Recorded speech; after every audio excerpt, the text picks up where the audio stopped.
Hello students, welcome back to my channel math tutor. আশা করি তোমরা সকলে ভালো আছো। তোমাদের প্রথম পর্যায়ক্রমিক মূল্যায়নের পরীক্ষা শেষ হয়ে গেছে। এবার তোমাদের দ্বিতীয় পর্যায়ক্রমিক মূল্যায়নের জন্য পড়াশোনা শুরু করতে হবে। তো সেই জন্য আজকে আমি শুরু করছি ক্লাস ফোরের উইংস পার্ট টু বই। ক্লাস ফোরের উইংস পার্ট টু বইয়ের পেজ নম্বরটা হচ্ছে, তোমরা দেখে নাও, পেজ নম্বরটা হচ্ছে 74 পাতা থেকে। কারণ তার আগে পর্যন্ত আমাদের পার্ট ওয়ানে, অর্থাৎ 72 পাতা পর্যন্ত পার্ট ওয়ানে হয়েছে। তো এইবার এখানে শুরু হচ্ছে 73 পাতা থেকে। তো 73 পাতায় এই জিনিসটা রয়েছে, লেসন 4 এক্সপেক্টেড লার্নিং আউটকামস, অর্থাৎ কী কী তোমরা শিখবে এখান থেকে। তারপরে দেখো 74 পাতা চলে আসছি আমরা। এখানে বলছে match the pictures and the players. Match the pictures অর্থাৎ ছবিগুলোর সঙ্গে ম্যাচ করতে বলছে প্লেয়ার্সদের, অর্থাৎ খেলোয়াড়দের। এখানে দেখো এই খেলাটা কি বলতো, দেখো ক্রিকেট খেলা, দেখি বোঝা যাচ্ছে বল আর ব্যাট নিয়ে খেলছে ক্রিকেট খেলা। এটাকে আমরা কি বলবো, এটা হচ্ছে ফুটবল খেলা। এটাকে আমরা বলবো টেনিস খেলা, আর এটাকে বলবো আমরা হকি খেলা। তাহলে এবার মিলিয়ে দিই, দেখো প্রথমে কি আছে, টেনিস প্লেয়ার। তাহলে টেনিস প্লেয়ার কার সঙ্গে মিলবে, এইটার সঙ্গে। তাহলে এই হচ্ছে টেনিস প্লেয়ার। ওকে, এরপরে দেখো ক্রিকেটার্স। ক্রিকেটার্স মানে হচ্ছে এইটা, এটা হচ্ছে ক্রিকেটার্স। তারপরে হচ্ছে ফুটবলার্স, মানে এখান থেকে এই হচ্ছে ফুটবলার্স। ঠিক আছে, আর একটা কি আছে, হকি। হকি হচ্ছে এইটা। তাহলে বোঝা গেল, এটা হচ্ছে ক্রিকেটার্স, এটা হচ্ছে ফুটবলার্স, এটা হচ্ছে কি বললাম, এটা টেনিস প্লেয়ার্স, আর এটা হচ্ছে হকি প্লেয়ার্স। ঠিক আছে, এবার আমরা 75 পাতায় চলে আসি। দেখো 75 পাতায় বলছে লুক অ্যাট দ্য পিকচার্স। এই ছবিটার দিকে তাকাও।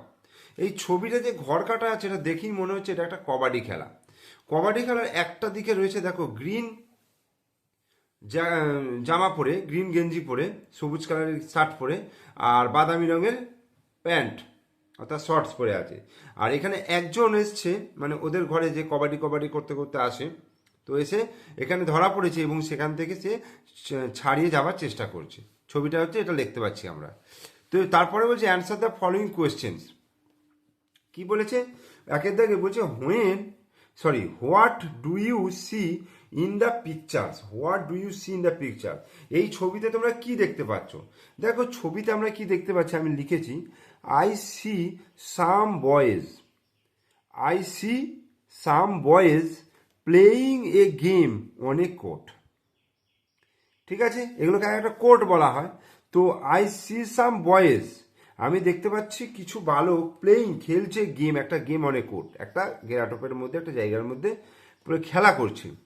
One team is wearing green shirts and brown shorts. একটা টিম কি করছে, পরিধান করে আছে সবুজ কালারের জামা এবং ব্রাউন বাদামি রঙের শর্ট প্যান্ট। আর one boy is wearing a blue shirt and black short. আর একজন পরে আছে ব্লু, মানে এটা এল, হ্যাঁ বিএলইউ, ব্লু, নীল কালারের শার্ট এবং কালো কালারের শর্টস পরে রয়েছে। বোঝা গেল। তাহলে I can some boys playing a game on a court. One team is wearing green shirt and brown shorts. One boy is wearing a blue shirt and black short. বোঝা গেল।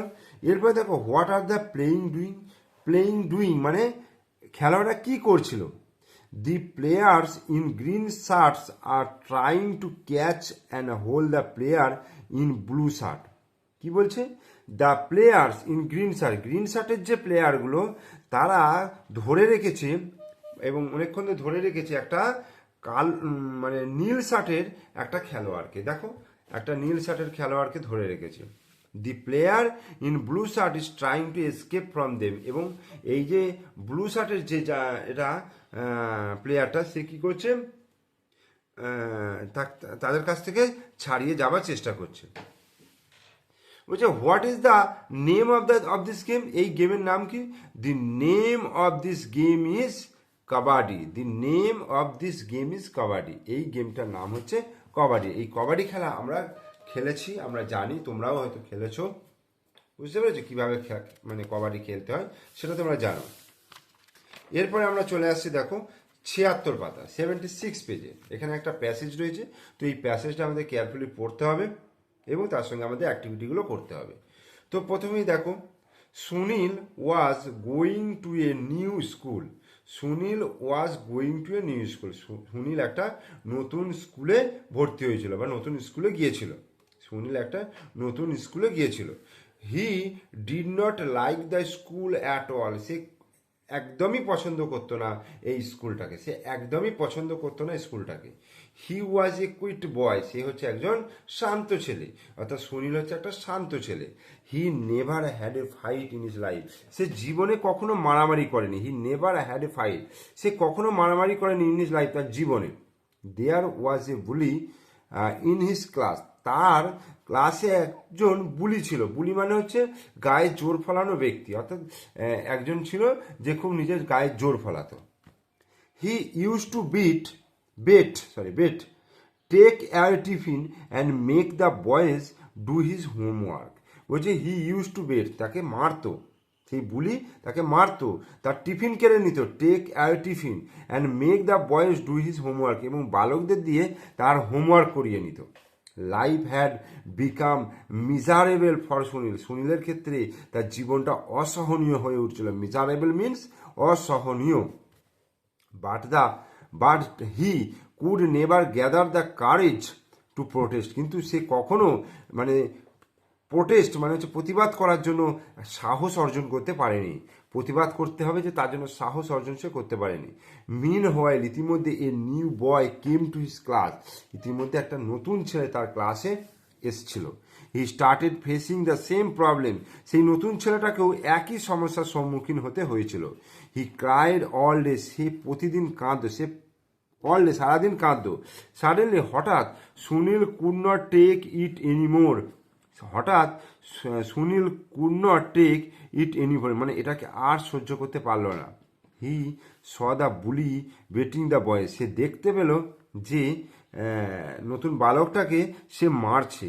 হি went and stood before the bully. সে তার কাছে গিয়েছিল এবং সোজা তার কাছে দাঁড়িয়েছিল, মানে তার সম্মুখীন হয়েছিল। He was pushed but he did not move.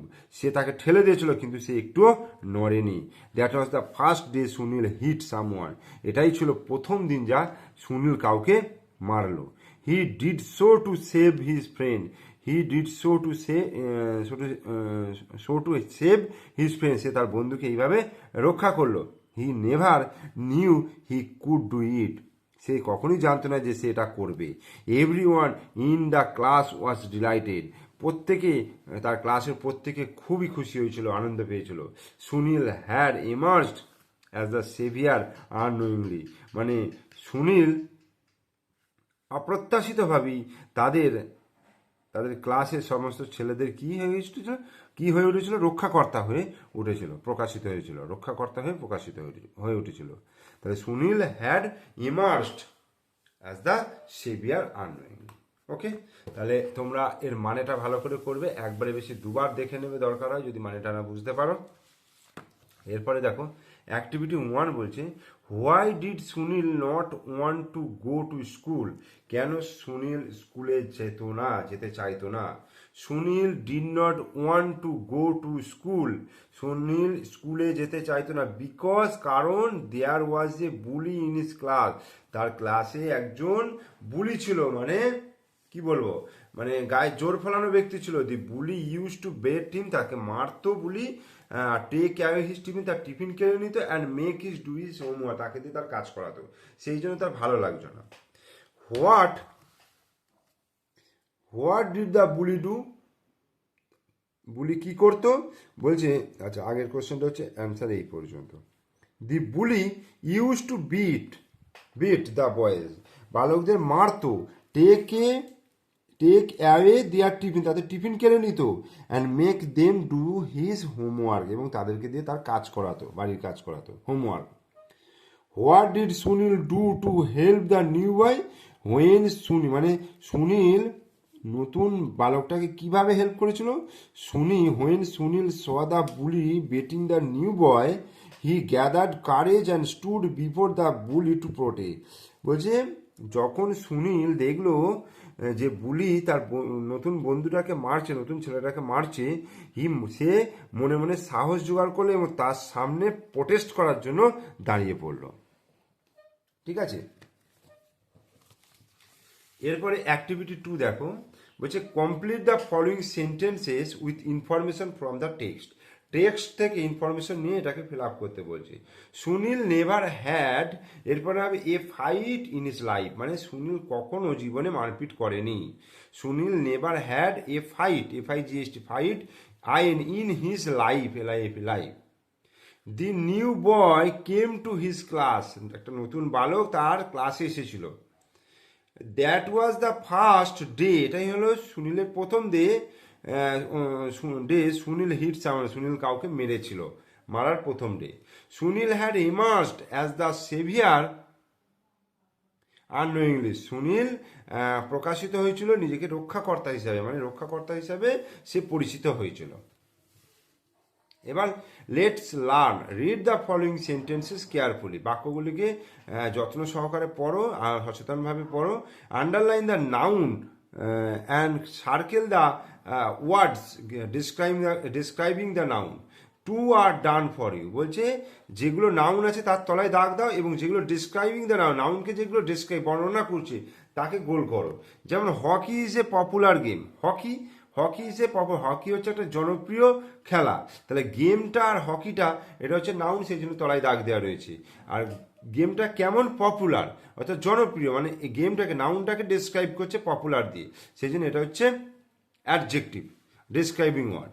Sourav Ganguly is one of the famous sports persons in India, বলছে সৌরভ গাঙ্গুলি হচ্ছে একজন বিখ্যাত খেলোয়াড় ভারতবর্ষের। তাহলে সৌরভ গাঙ্গুলি হচ্ছে নাউন, তাই তলায় দাগ দেওয়া হলো। স্পোর্টসম্যান হচ্ছে নাউন, কিন্তু স্পোর্টসম্যানকে ডিসক্রাইবিং করছে কে, ফেমাস, তাহলে ফেমাসটা হচ্ছে adjective. Ruby is a ton girl, তাহলে রুবি আর গার্ল হচ্ছে নাউন, এর তলায় দাগ দিয়ে দাও। আর টল মানে লম্বা মেয়ে, তাহলে লম্বাটা হচ্ছে ডিসক্রাইব করছে, ডিসক্রাইবিং ওয়ার্ড অর্থাৎ adjective. Moumita is a helpful friend, Moumita আর ফ্রেন্ড এরা এই দুটো হচ্ছে তোমার নাউন, ওই জন্য তলায় দাগ হলো। আর হেল্পফুল মানে হচ্ছে বন্ধুত্বপূর্ণ, মানে সাহায্যপূর্ণ, ফ্রেন্ডলি নয়, হেল্পফুল মানে সাহায্যপূর্ণ, অর্থাৎ বন্ধুকে সাহায্য করেছে। তাহলে হেল্পফুল হচ্ছে তোমার এটা কি বলবো, adjective. She is a kind mother, সে হচ্ছে দয়ালু মা, মাদার হচ্ছে নাউন আর কাইন্ড হয়ে যাচ্ছে, গোল করে দেবো, এটা হচ্ছে অ্যাডজেক্টিভ। তাহলে the word that describes a noun is call an adjective, একটা শব্দ যেটা নাউনকে বর্ণনা করে সেটা কি বলা হচ্ছে, অ্যাডজেক্টিভ। মুখস্থ করে নেবে এটা। তাহলে the word that describing a noun is call an adjective, অর্থাৎ যে শব্দ নাউনকে বর্ণনা করে তাকে অ্যাডজেক্টিভ বলা হয়। তাহলে আমি এখানে তোমাদের 77 পাতা পর্যন্ত পড়িয়ে দিলাম, তোমরা কিন্তু ভালো করে ভিডিওটা দেখবে, প্রত্যেকটা লাইনকে পড়বে ভালো করে, প্রত্যেকটা অ্যাক্টিভিটিকে ভালো করে পড়বে। যেহেতু এই প্রথম শুরু হচ্ছে তাই প্রথম থেকেই তোমরা কিন্তু মনোযোগ দাও পড়াশোনায়। প্রথম পর্যায়ে ক্রমিক মূল্যায়ন, কারোর ভালো হয়েছে, হয়তো কারোর মোটামুটি হয়েছে, কারোর খারাপ হয়েছে, তো ডোন্ট মাইন্ড, কিছু মনে করার দরকার নেই। তো পরের পরীক্ষার জন্য তোমরা ভালোভাবে প্রস্তুতি নাও। ওকে, ভিডিও ভালো লাগলে লাইক করো, কমেন্টস করো, শেয়ার করো, আর আমার চ্যানেলে নতুন দর্শক হলে চ্যানেলটিকে সাবস্ক্রাইব করে দাও এবং পাশে থাকা বেল আইকন প্রেস করে দাও। ওকে, থ্যাংক ইউ।